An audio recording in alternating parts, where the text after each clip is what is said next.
My name is Amani. My name is Sophia. I'm Marcus.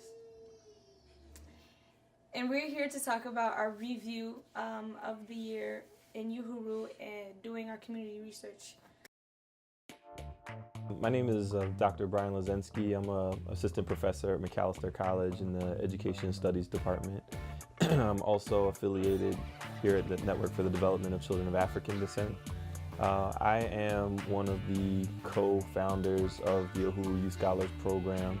I started the program, I was working with the director of NIDCAD, Giovanni Ford, to initiate the program with a community advisory board made up of parents, staff from the organization, some high school youth, and faculty from the University of Minnesota.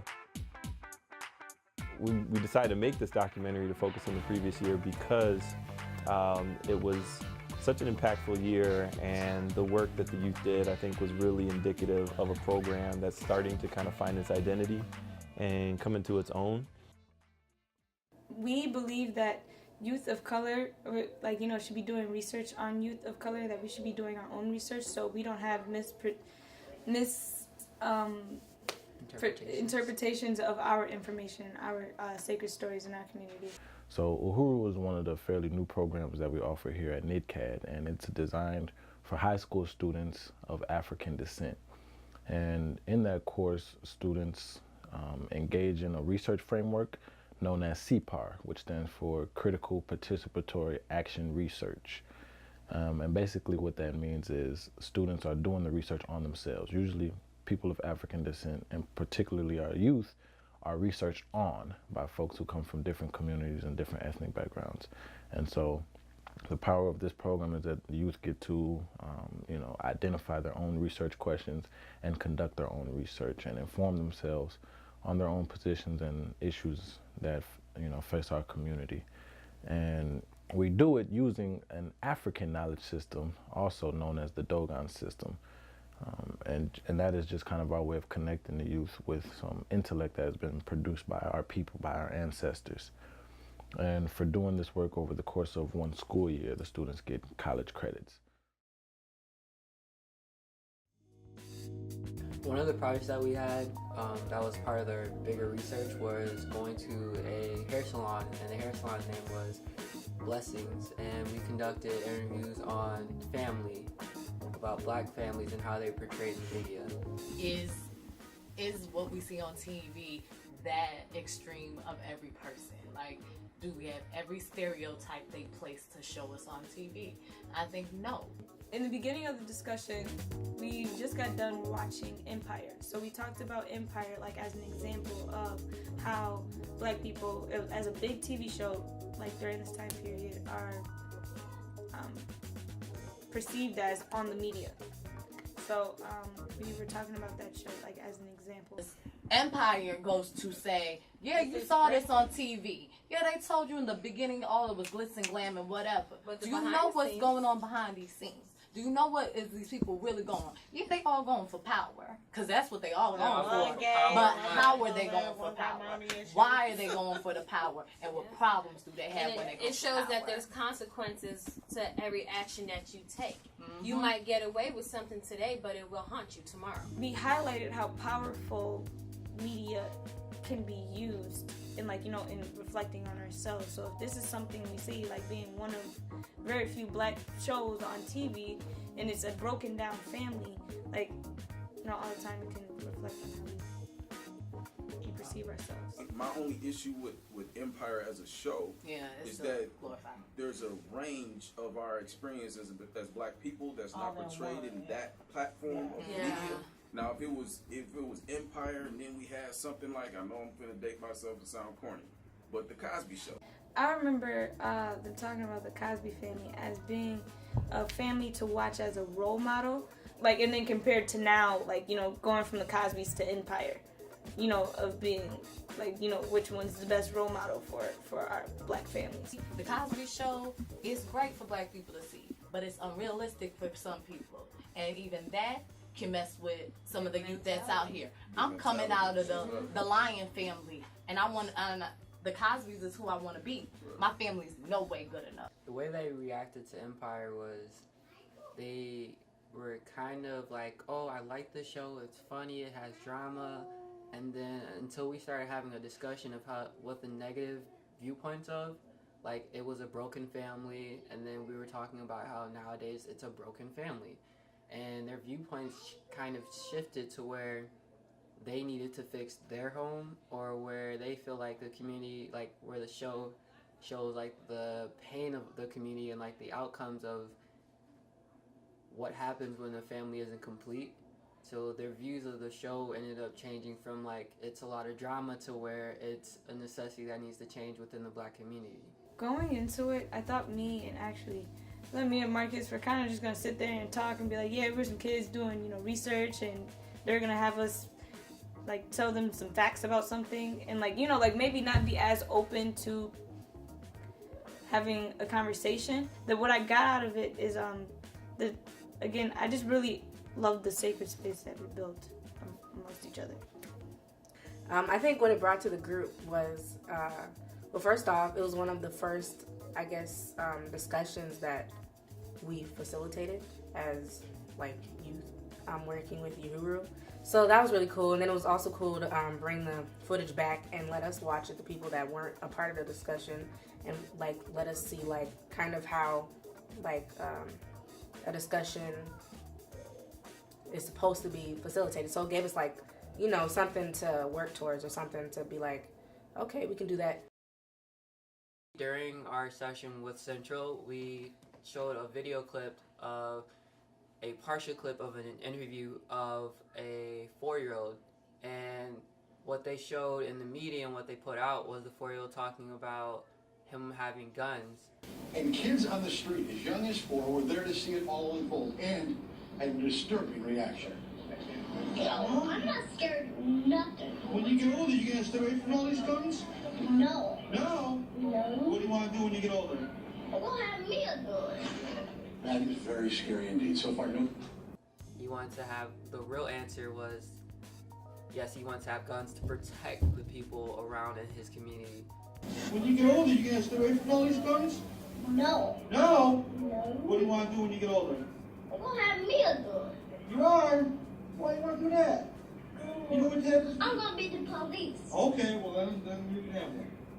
The media only portrayed him answering yes, he wanted to have guns, which was so backwards and is an example of what they possibly can be doing on a day in, day out basis of what our Black youth view and what Black people, like what happens in Black communities as a collective.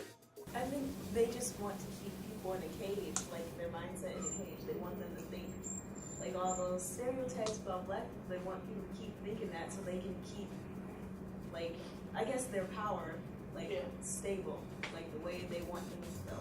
That just brought me to the point, like, how important it is for us to be, again, telling our own, like, for our own media sources, and us to be telling our own stories of, like, so we can get the, like, real truth. Because if you rely on them too much, it'll get twisted. Back in January, during our research, we got the opportunity to talk to Dr.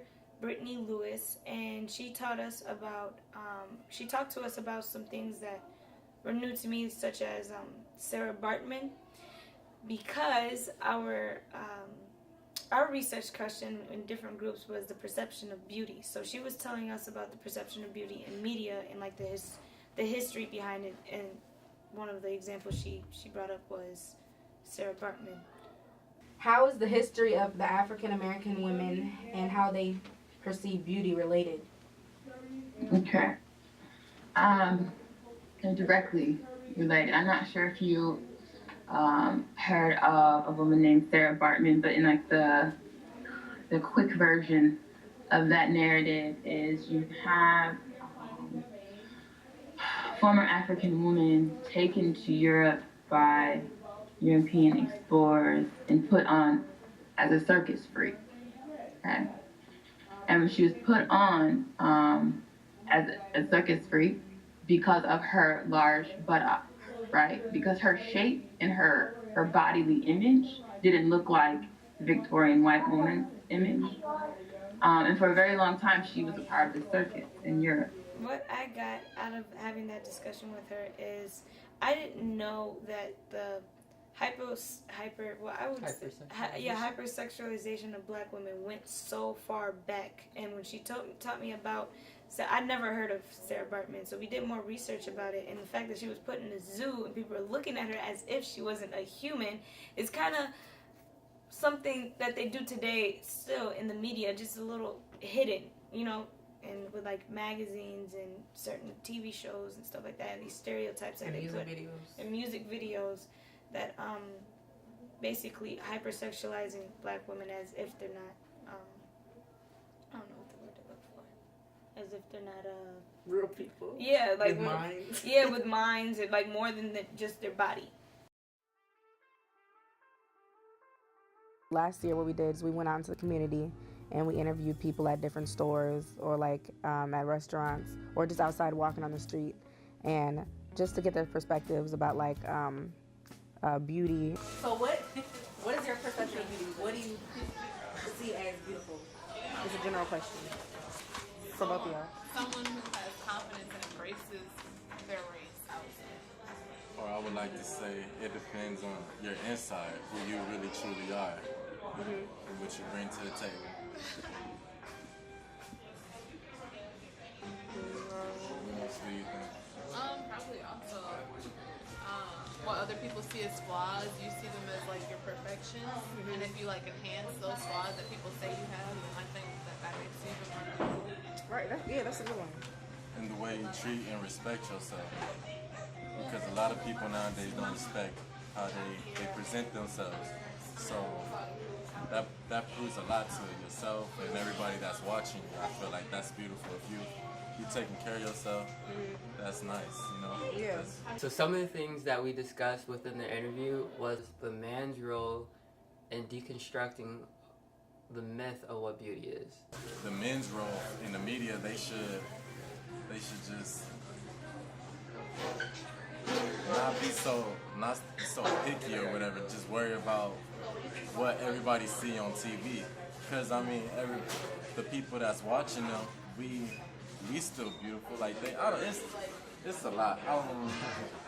I just kind of feel like they need to change their roll up a little bit. Actually, just talk about everything. So can I say what I think a man's role should be? Yeah. I think that there's a lot of like African American guys who are aspiring rappers and everything.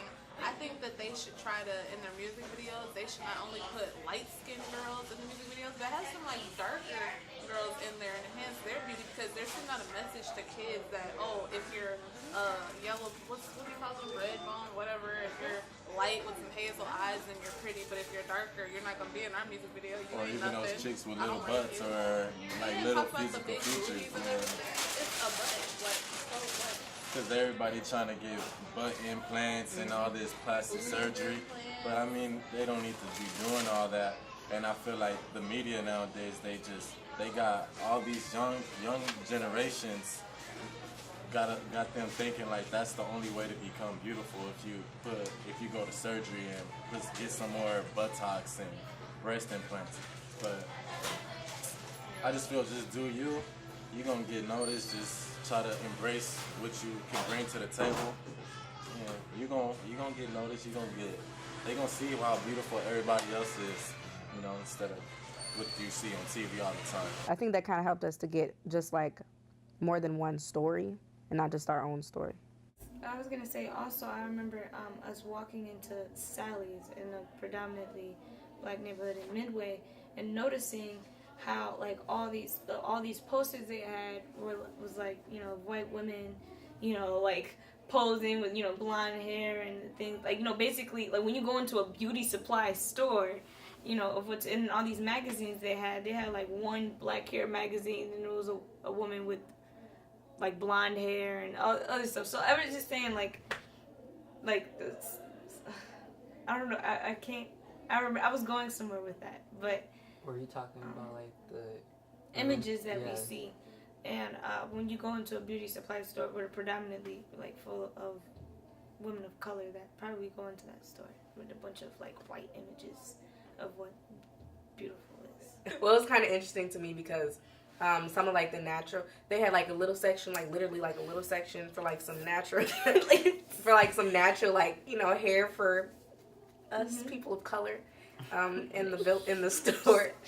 And it was interesting because like I saw like a white girl on there and like on the thing with like this little fake afro, and it just made me so mad because I was like, what white people have afros? And so I was just like, and first off, like, I don't know, it was just kind of like deceiving, the image on the box, you know. And like when she talked about that, we were going to count like one by one how many perm boxes there was, but we didn't because that would take too much time. But like there was a one section for like natural hair and stuff like that, and probably just had like Shea Moisture products or something like that. But then the rest of the whole other aisle was like perms and stuff like that. So like again, it shows you what they're promoting. First, we observe the store and see what's getting put out.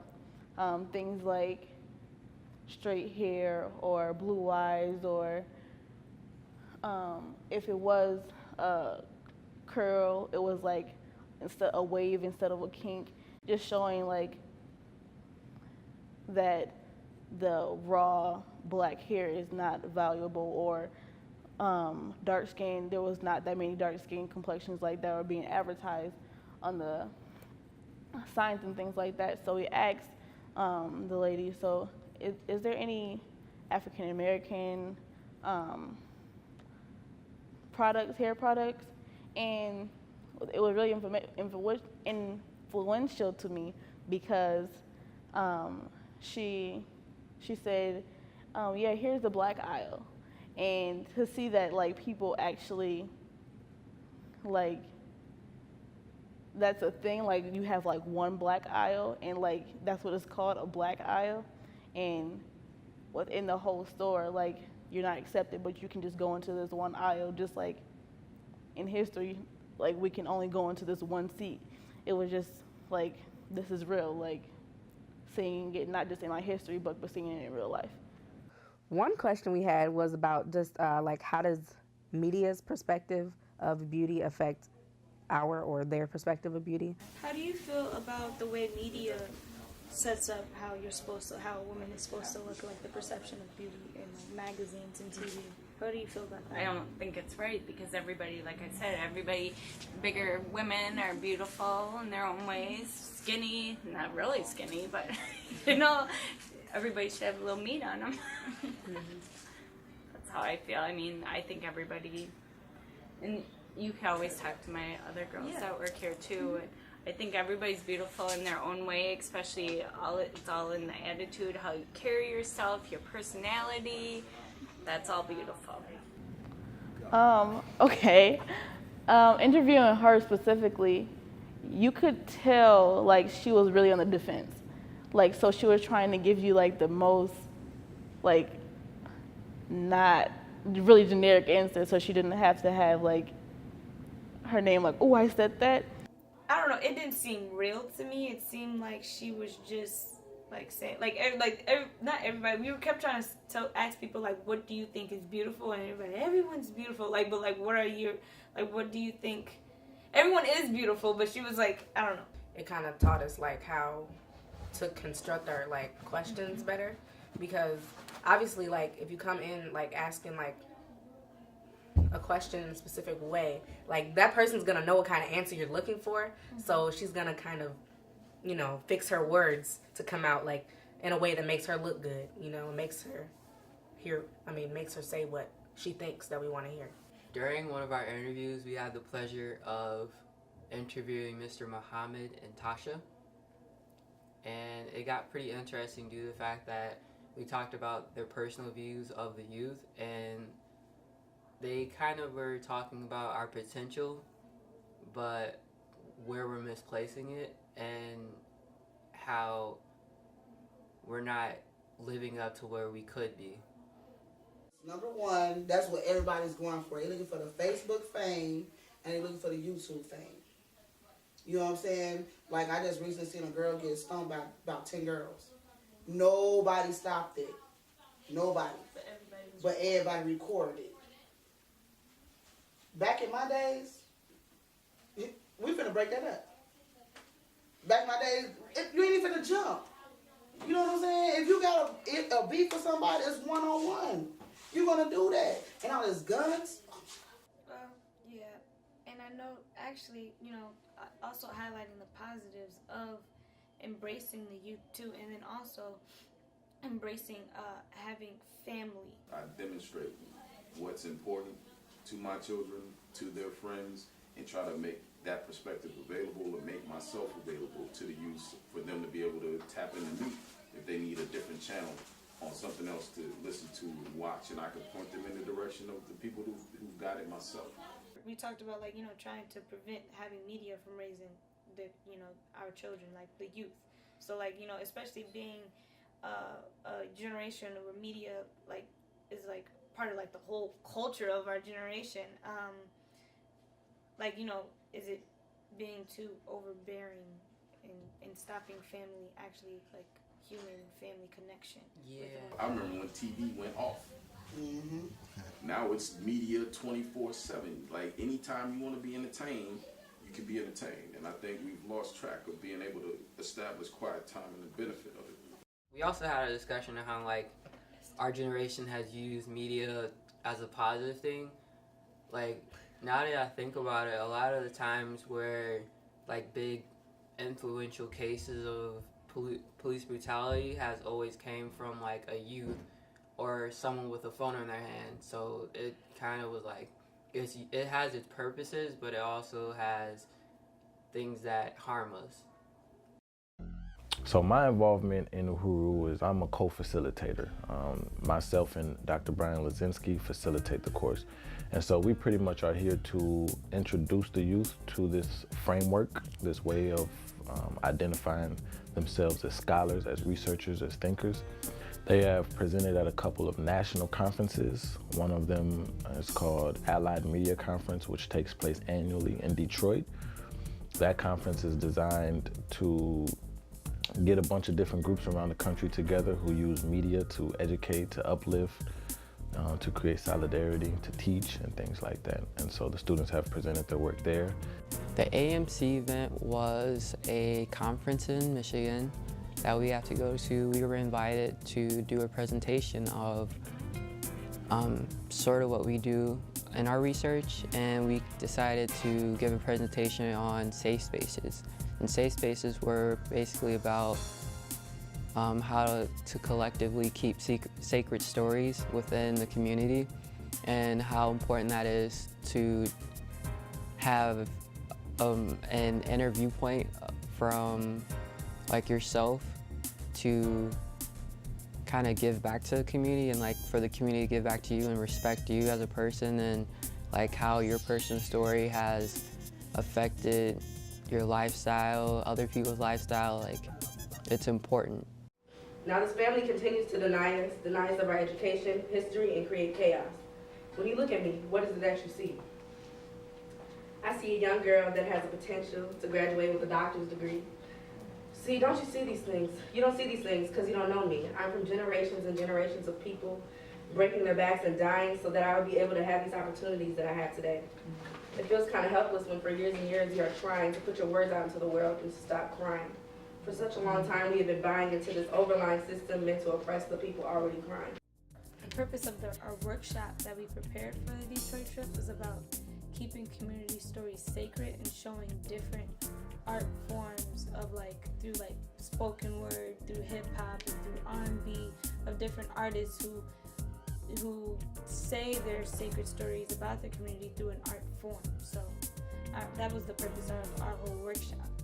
They also presented they facilitated a workshop at Free Minds, Free People, which is a biannual conference that takes place at different cities across the nation. So this past summer, it took place in Oakland, California. The students facilitated a workshop, about the importance of youth being able to step into their own, positions of power and to teach and to connect with other youth groups around the country. Why are certain policies in place? Like, why do we learn what we learn in school?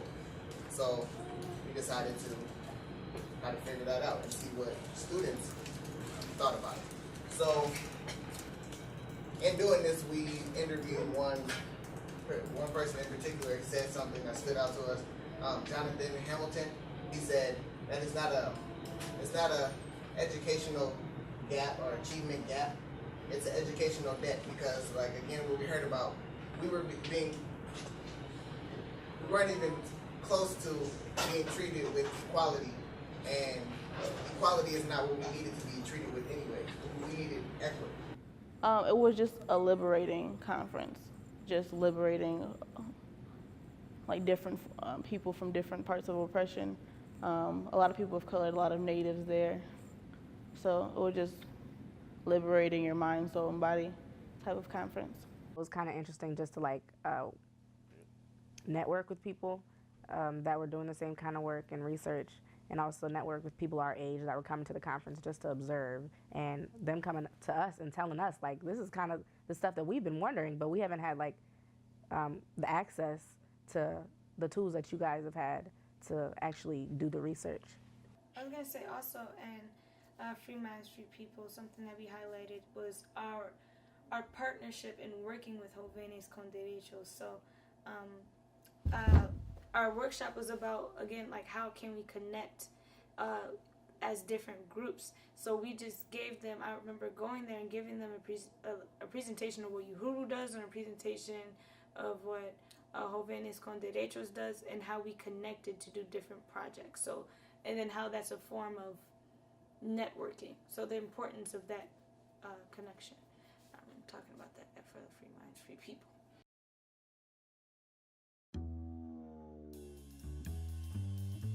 The Black Youth Summit last year in May was pretty dope. Me and Sierra got the opportunity to host the event. The Black Youth Summit was hosted in St. Paul, Minnesota by us. It was to connect with the people, the Black youth in our community. So we put on a summit to invite those people into the space. I learned that networking is very important, and getting the word out.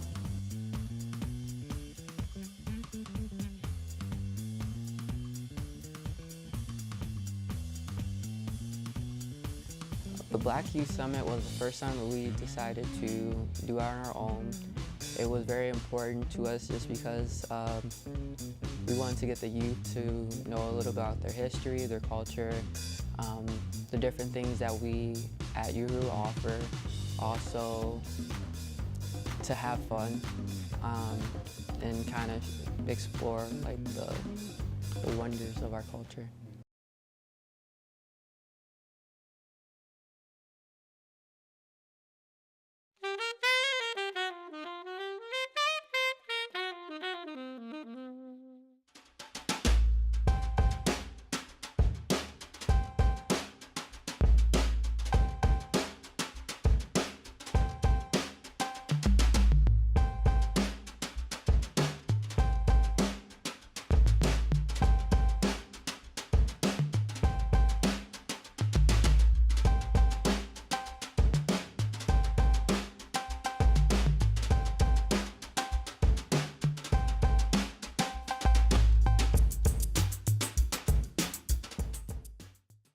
The New York trip was about connecting with other scholars, and we're at a college, so I'm thinking like you have like these prestige people, but then we went in there and they were like the same age as us, like we connected in so many levels, so the intimidation just fell, and we like connected like in every level with these people that we never saw before in one day, in one sitting, talking about things that we're passionate about, things that we want to change, and how they're action-based, we're action-based. It was empowering to know that we weren't the only ones. One of the questions that has come up is, well, what are some of the challenges? What are some of the motivations for doing this work? What kinds of experiences have you had with your research? So in addition to actually going through the journey and being able to connect research, with art, and with personal experience, and with knowledge of self, and of the curriculum, and of policy, and of society, they also are hungry for more on how to do more of this work. Our presentation was about like showing the rest of the scholars what like the work that we've done.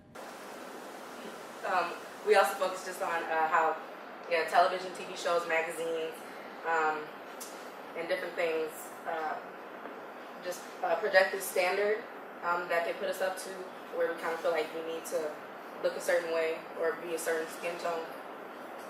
And also how it hypersexualizes women and kind of puts us up to look like we're supposed to be sexual objects. Everybody knows who Sarah Bartman is? Yeah. Some people, whoever doesn't know who Sarah Bartman is, she was a woman from South Africa who was basically exploited and put in a circus and looked at as like a freak show for her body and not as like a human. So like basically being a sexual object. Basically, they found out like 84% of the students we surveyed believe that if we had classes that taught us art history in school, we'd be more interested, just because like day in and day out we learn about everyone else's history but our own, which is a very like from all people of color. For me, going to Columbia University, it was really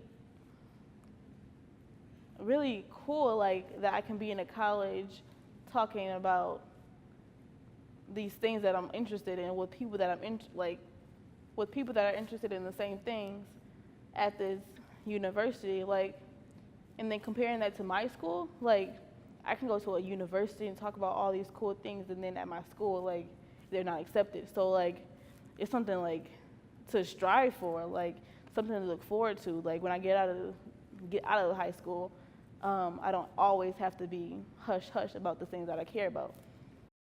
This past year has like really helped us with just building our confidence as people and building our confidence as like networkers and like in the work field, just like building relationships with people and adults too, like our communications with adults even. What else, guys? Also, one thing I kind of take out of here, which is like the most important for being all three of us, being youth of color, is like how they empowered us to be young black leaders and queens and kings, but also like how to act in the world of being a youth of color, and how our lens is important to everyone else, because youth and black youth are the future of the world. The group that we had this year, I think, already had a sense of they were what I would describe them as very justice oriented. They had a sense of fairness. They had a sense of that there's injustice in the world. They had a sense that there are structural things in society that are preventing, whatever their desires are in life, or their peers' desires, or that there's something palpable out there that they could actually latch on to. And so I don't think that the Uhuru program gave them that spirit, but I think what we were able to do was to provide them pathways and avenues through which to kind of like mobilize that energy. The young folks, their minds are so open and so broad and so accepting that they keep, it's almost like they keep me fresh in a way.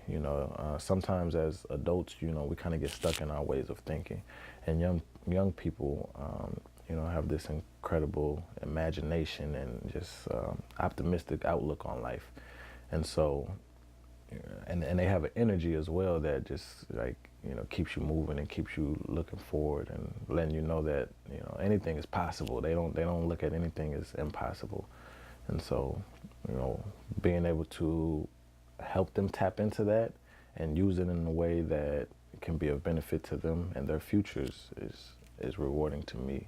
I thank Uhuru for being a place a sacred space for me.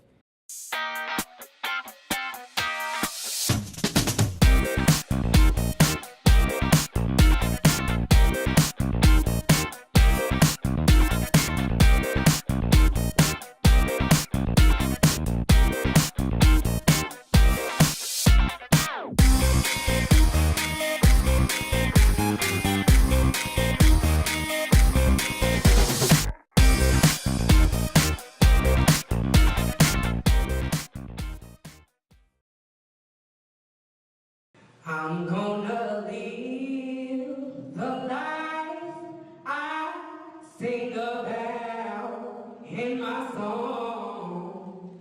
I'm gonna stand for rights and always shun the wrong.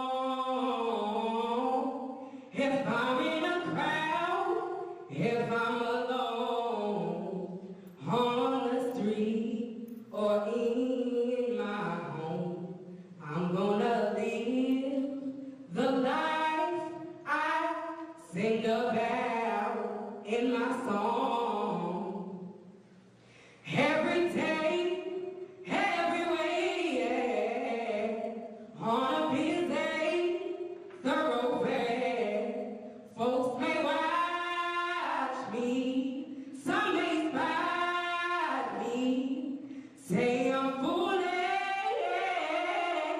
but I don't care.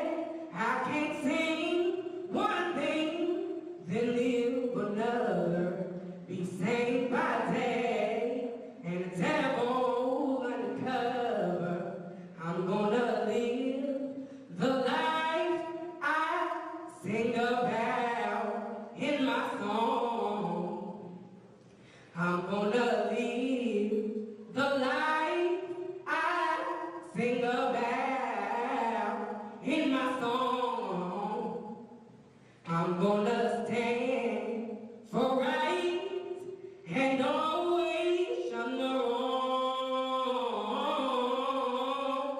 If I'm in a crowd, if I'm alone, on the street or in my home, I'm gonna live the life I sing about.